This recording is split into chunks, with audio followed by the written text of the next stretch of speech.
Hello, ಎಲ್ಲರಿಗೂ ನಮಸ್ಕಾರ. ಮತ್ತೊಂದು ವಿಡಿಯೋಗೆ ಸ್ವಾಗತ. ನೀವು ಈ ಮುಂದ್ಗಡೆ ಬ್ಯಾನರ್ ನೋಡ್ತಿದ್ದೀರಿ ಗೊತ್ತಾ? ಬ್ಯಾನರ್ ನೋಡ್ರಿ. ಆ ಬ್ಯಾನರು ಹೆಂಗಿತ್ತಂದ್ರೆ ಮೊದಲು ಕೆತ್ತನೆ ಮಾಡೋಕ್ಕಿಂತ ಮುಂಚೆ ಈ ಥರ ಇತ್ತು. ಇದನ್ನ ಎಲ್ಲಿಂದ ತಂದಿದ್ದು? ಸೇಲಮಿಂದ ತಂದಿರೋದು. ಎಷ್ಟು 103 ಫೀಟು ದೊಡ್ಡದಿದ್ದು ಹೈಟು. ಅಷ್ಟು ಅದನ್ನು ಮಿನಿಮಮ್ ಏನಿಲ್ಲ ಅಂದರೂ ಬರೀ ಒಂದು ಸ್ವಲ್ಪ ಗಾಡಿ ಮುಂದಕ್ಕೆ ಮೂವ್ ಆದರೆ ಸಾಕು, ಲಾರಿಲಿ ವೀಲ್ ಚೇಂಜ್ ಮಾಡ್ತಾನೇ ಇದ್ದರು. ಮಿನಿಮಮ್ ಒಂದು 100 ಮೀಟ್ರ್ ಹೋದರೆ ವೀಲ್ ಚೇಂಜ್ ಮಾಡೋದು. ಎಷ್ಟು ವೀಲ್ ಚೇಂಜ್ ಮಾಡಿದಾರೋ, ಎಷ್ಟು ಊರಲ್ಲಿ ಏನೇನು ಅಡ್ಡ ಬಂದಿದ್ದೋ ಅವನ್ನೆಲ್ಲ ಕಡ್ದಕ್ಕೆ ಬಂದಿದ್ದಾರೋ ಅದು ಲೆಕ್ಕನೇ ಇಲ್ಲ. ಈ ಮೂರ್ತಿ ಕೆತ್ತೋಕ್ಕೆ ಮಿನಿಮಮ್ 6 ವರ್ಷ ಟೈಮ್ ತಗೊಂಡಿದ್ದಾರೆ. ಇದನ್ನು ಇವಾಗ ನೆಕ್ಸ್ಟು ಓಪನ್ ಮಾಡ್ತಿದ್ದಾರೆ, ಅದಕ್ಕೆ ಅಲ್ಲೆಲ್ಲ ಬ್ಯಾನರೆಲ್ಲ ಹಾಕಿರೋದು. ನೋಡಿ, ಇದು ಹೆಂಗಿತ್ತಂದರೆ ದೊಡ್ಡ ಲಾರಿಲಿ ತಂದಿದ್ದಾರೆ. ಈ ಬೆಂಗಳೂರಿಗೆ ಬರಬೇಕಾದ್ರೆ ನಾನಿನ್ನು ಇಲ್ಲಿ ರೋಡಲ್ಲಿ ಹೋಗಿ ನನಗೂ ನೆನಪಿದೆ, ಇದಕ್ಕೆ ಹೋಗಿ ನಾನು ನಮಸ್ಕಾರ ಎಲ್ಲ ಮಾಡಿ ಬಂದಿದ್ದೀನಿ, ಹೋಗಿ ಬ್ಲೆಸ್ಸಿಂಗ್ ಎಲ್ಲ ತಗೊಂಬಂದಿದ್ದೀನಿ. ಅಷ್ಟು ಇದಿತ್ತು.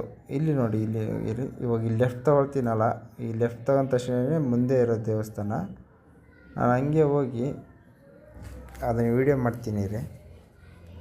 ಆಟೋದಲ್ಲಿ ಹೋದೆ.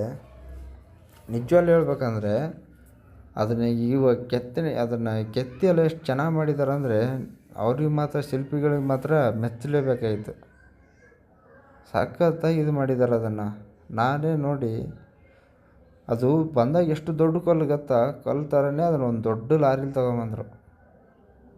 ಆ ಲಾರಿಲಿ ತೊಗೊಂಬಂದಾಗ ನೋಡಬೇಕಿತ್ತು, ಅವಾಗಿನ್ನೂ ಸಖತ್ತಾಗಿತ್ತು.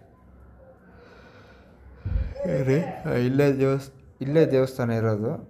ಇಲ್ಲಿ ಗೋಪುರ ಇದೆ ನೋಡಿ, ಗೋಪುರ ಮುಂದೆ ಇದೆ. ನೆಕ್ಸ್ಟ್ ಬರೋದೇ ದೇವಸ್ಥಾನ. ಸಾರಿ, ಅದು ಶಿಲೆ. 103 ಫೀಟ್ ಈಗ ಆಲ್ರೆಡಿ ನಿಂದಿಸ್ಬಿಟ್ಟಿದ್ದಾರೆ ಕೆತ್ತಿ. ಮಿನಿಮಮ್ ಒಂದು 6 ವರ್ಷ ಕೆತ್ತಿದ್ದಾರೆ ಅದನ್ನು, ಒಂದಿನಲ್ಲ 2 ದಿನ ಅಲ್ಲ.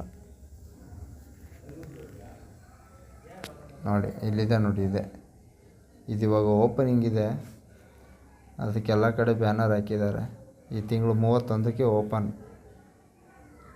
ಸಖತ್ತಾಗಿದೆ. ಇಲ್ಲಿ ಇದು ಯಾವಾಗ ದೇವಸ್ಥಾನ ಫುಲ್ಲು ಕಟ್ಟಿ ಎಲ್ಲ ಪೂರ್ತಿ ಮುಗಿಸ್ತಾರೆ, ಅವಾಗ ಯಾರಾದರೂ ಬಂದು ವಿಸಿಟ್ ಕೊಡೋಂಗಿದ್ರೆ ಕೊಡಿ.